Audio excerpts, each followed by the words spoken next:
Hello everyone, welcome to the new video from Study Buzz. और आज की video के अंदर यार मैं आपको एक इंपॉर्टेंट इन्फॉर्मेशन बताने वाला हूँ। जो भी एमबीए एस्पिरेंट्स है इस साल के, उनको मैं बता दूं कि यार आईएमआई इंटरनेशनल मैनेजमेंट इंस्टीट्यूट का फॉर्म निकल चुका है। इसका क्या एडमिशन प्रोसीजर रहने वाला है, क्या कट ऑफ है, क्या प्लेसमेंट्स है, सब कुछ आज की वीडियो के अंदर मैं कवर करने वाला हूँ। सो माय नेम इज अनुभव गुप्ता। Let's start. इससे पहले फ्रेंड्स हम स्टार्ट करें, I would request you channel को सब्सक्राइब करके बेल आइकन जरूर प्रेस कर देना, ताकि ऐसे ही जिन जिन कॉलेजेस के फॉर्म निकल रहे हैं उसकी इंफॉर्मेशन आपको मिलती रहे और आप किसी भी कॉलेज का फॉर्म मिस ना कर दो। इसके अलावा आप हमारा इंस्टाग्राम पेज पे भी हमें फॉलो कर सकते हो। इस पे हम डेली बेसिस पे new words, current affairs, revision की वीडियोस, रिवीजन की पोस्ट्स, ये सब भी डालते हैं। इसके अलावा अगर आपका कोई डाउट है तो आप हमारे 24/7 डाउट सॉल्विंग ग्रुप भी ज्वाइन कर सकते हो। आप यहाँ पे जाके अपना डाउट पोस्ट कर सकते हो और डाउट फैकल्टीज आपका डाउट सॉल्व कर देंगी। इसके अलावा फ्रेंड्स, अगर आप स्टडी बस का पेन ड्राइव कोर्स प्लान कर रहे हो तो हमारी वेबसाइट है www.studybus.co.in।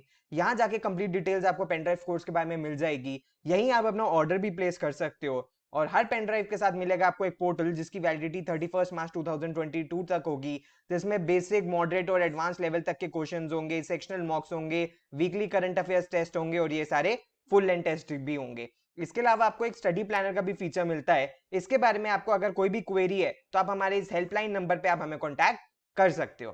तो अगर फ्रेंड्स मैं बात करूं आईएमआई की, तो आईएमआई के 3 कैंपसेस हैं। एक है दिल्ली, दूसरा है कोलकाता और तीसरा है भुवनेश्वर। तो लेकिन बट जो इनका ये दिल्ली वाला कैंपस है, ये इनका मेन कैंपस है। तो इन केस अगर आप आईएमआई को टारगेट कर रहे हो तो आपका टारगेट ये दिल्ली वाला कैंपस होना चाहिए। कोलकाता वाला और भुवनेश्वर वाला कैंपस आपका बैकअप ऑप्शन हो सकता है, लेकिन आपका जो मेन टारगेट होना चाहिए वो दिल्ली वाला कैंपस ही होना चाहिए।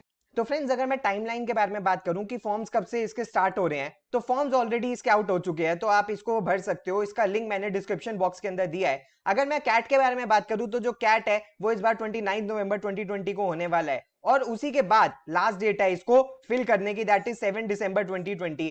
आप प्लीज लास्ट डेट का वेट मत करना, आप लास्ट डेट का एक्सटेंड होने का भी वेट मत करना। हो सकता है लास्ट डेट एक्सटेंड हो सकता है लास्ट डेट एक्सटेंड ना हो। अगर आप आईएमआई में अप्लाई करना चाहते हो तो श्योरली इस डेट से पहले पहले आप इस कॉलेज के अंदर अप्लाई कर देना। अगर फ्रेंड्स मैं बात करूं तो प्रोग्राम्स कौन कौन से ऑफर करे जाते हैं, तो अगर जो आईएमआई दिल्ली है उसके अंदर 3 प्रोग्राम्स ऑफर करे जाते हैं। एक जनरल पीजीडीएम प्रोग्राम, दूसरा PGDM HRM human resource management का, और तीसरा पीजीडीएम बीएनएफएस का। लेकिन जो कोलकाता एंड भुवनेश्वर वाले जो इनके कैंपसेस हैं, वहां पे सिर्फ और सिर्फ एक ही प्रोग्राम ऑफर किया जाता है, that is general PGDM.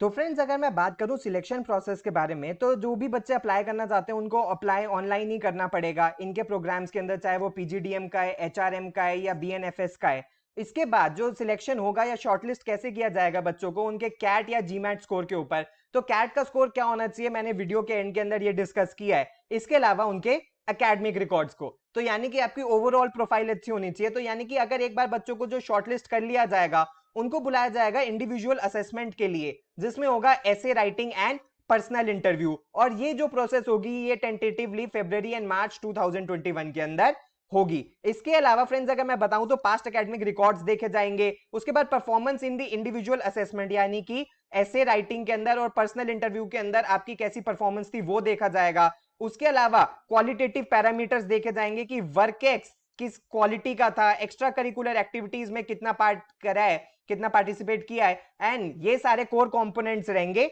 Selection process के। तो यानी कि सिर्फ और सिर्फ कैट या जीमैट के स्कोर पे हम डिपेंडेंट नहीं हो सकते। इसके अलावा ओवरऑल आपकी प्रोफाइल भी अच्छी होनी चाहिए, एकेडमिक रिकॉर्ड भी होना चाहिए। अगर ये सब होता है तो आपके आईएमआई के अंदर सिलेक्शन हो सकती है।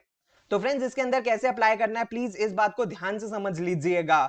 आपको आईएमआई का सेपरेट फॉर्म भरना पड़ेगा। अगर आप आईएमआई का सेपरेट फॉर्म नहीं भरोगे तो चाहे आपकी कैट में कट ऑफ क्लियर भी हो जाए, आपको आईएमआई से कोई कॉल नहीं आएगा।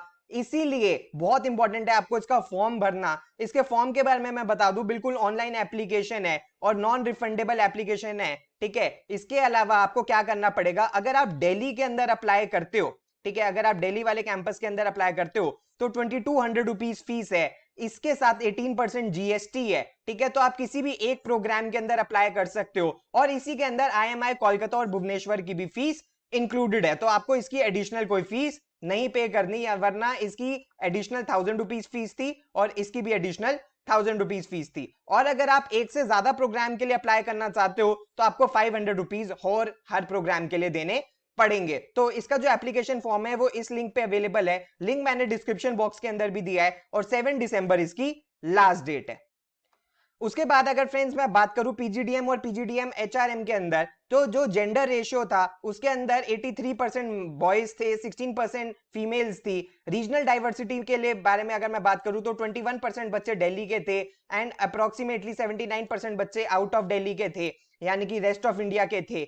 इसके बाद फ्रेंड्स अगर मैं वर्क एक्स के बारे में बात करूं तो वर्क एक्स का ये चार्ट आपके सामने है। एकेडमिक बैकग्राउंड के बारे में मैं बात करूं तो अप्रोक्सीमेटली 55% बच्चे जो थे वो इंजीनियरिंग बैकग्राउंड से थे, 6% बच्चे मैनेजमेंट बैकग्राउंड से थे, 25% बच्चे कॉमर्स बैकग्राउंड से थे, और 6% बच्चे साइंस बैकग्राउंड से थे, और 2% बच्चे ह्यूमैनिटीज बैकग्राउंड से थे, एंड 6% बच्चे इकोनॉमिक्स बैकग्राउंड से थे। तो यानी कि काफी डाइवर्स इनका क्लास का बैकग्राउंड रहा, एकेडमिक बैकग्राउंड का। और एचआरएम के बारे में भी बोलूं तो जेंडर रेशियो आपके सामने है, ठीक है, रीजनल डाइवर्सिटी आपके सामने है। वर्क एक्स आप देख सकते हो कि 35% बच्चे अप्रोक्सीमेटली ये फ्रेशर्स थे। और एकेडमिक बैकग्राउंड के बारे में अगर मैं बात करता हूं तो एकेडमिक बैकग्राउंड के अंदर 42% बच्चे इंजीनियर्स थे, उसके बाद 9% बच्चे मैनेजमेंट से थे, 30% बच्चे कॉमर्स से थे, 9% बच्चे साइंस से थे, और 10% बच्चे ह्यूमैनिटीज से थे। तो एचआरएम के अंदर भी काफी डाइवर्स इनकी एकेडमिक बैकग्राउंड इन्होंने लिया है। उसके बाद अगर फ्रेंड्स मैं फाइनल प्लेसमेंट्स के बारे में बात करूं तो फाइनल प्लेसमेंट्स कैसी रही हैं। अगर मैं एचआर के बारे में बात करूं तो एचआर का हाईएस्ट रहा है 14 लाख, इसके बाद जो इसका एवरेज रहा है वो रहा है 12 लाख, और जो मीडियन रहा है वो रहा है अप्रोक्सीमेटली वो भी 12 लाख के अराउंड रहा है। अगर मैं पीजीडीएम के बारे में बात करूं तो जो पीजीडीएम का हाईएस्ट रहा है वो रहा है 22 लाख, जो उसके बाद मीन यानी कि एवरेज रहा है वो रहा है 13.27, और जो मीडियन रहा है वो रहा है 12.72। और इसी तरह बीएफएस की भी प्लेसमेंट्स आपके सामने है, आप देख सकते हो हाईएस्ट रहा है 20.75, जो एवरेज रहा है वो रहा है 12.87, और जो मीडियन रहा है वो रहा है 12.61, ठीक है। और ओवरऑल के बारे में बात करूं तो जो हाईएस्ट था वो 22 था एंड एवरेज सीटीसी रहा है 13.07। इसके बाद फ्रेंड्स अगर मैं टॉप 10% बच्चों के बारे में बात करूं, और अगर मैं सिर्फ और सिर्फ ओवरऑल के बारे में बात करूं तो जो एवरेज रहा है वो रहा है 18.82 का, और जो मीडियन रहा है वो 18.27 का रहा है, which is a very good number. तो अगर आप इस कॉलेज में जाके टॉप 10% के अंदर या टॉप 25% के अंदर आप आ जाते हो तो आपका अप्रोक्सीमेटली 16 प्लस का तो पैकेज लगेगा ही लगेगा according to their placement data.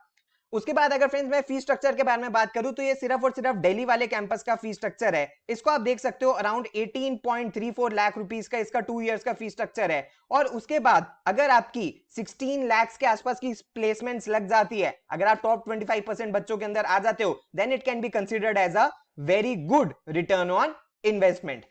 तो फ्रेंड्स अगर मैं कट ऑफ के बारे में बात करूं तो इसके जो तीनों कैंपस को एक बार देख लेते हैं। दिल्ली वाला जो कैंपस है इसकी जो कट ऑफ रहती है वो अप्रोक्सीमेटली 88 टू 90 के आसपास रहती है, with good academic profile and good profile. तो क्या प्रोफाइल होती है मैं ऑलरेडी आपको बता चुका हूं। तो फ्रेंड्स अगर आप 90 के अराउंड ले आते हो then you can be sure कि आपको यहां से कॉल आ जाएगी। और इसके अगर मैं बाकी कैंपस के बारे में बात करूं, यानी कि कोलकाता वाला campus as well as Bhubaneswar वाला कैंपस, तो इनकी कट ऑफ जनरली कम ही रहती है इसके। तो अगर आप आईएमआई दिल्ली की कॉल ले आते हो तो ऑब्वियसली आपको कोलकाता और भुवनेश्वर से तो कॉल आ ही जाएगी। तो क्या आपको इस कॉलेज का फॉर्म भरना चाहिए? डेफिनेटली आपको इस कॉलेज का फॉर्म भरना चाहिए। बहुत अच्छा ब्रांड नेम है, बहुत अच्छा इंफ्रास्ट्रक्चर है, बहुत अच्छी इसकी फैकल्टी है, प्लेसमेंट्स भी बहुत अच्छी है, रिटर्न ऑन इन्वेस्टमेंट भी बहुत अच्छी है। लास्ट डेट का वेट मत करना और इसका फॉर्म टाइमली भर देना। तो फ्रेंड्स ये सब कुछ था आज की वीडियो के अंदर। प्लीज चैनल को जरूर सब्सक्राइब कर देना, बिकॉज फ्यूचर में भी जिन जिन कॉलेजेस की फॉर्म आते रहेंगे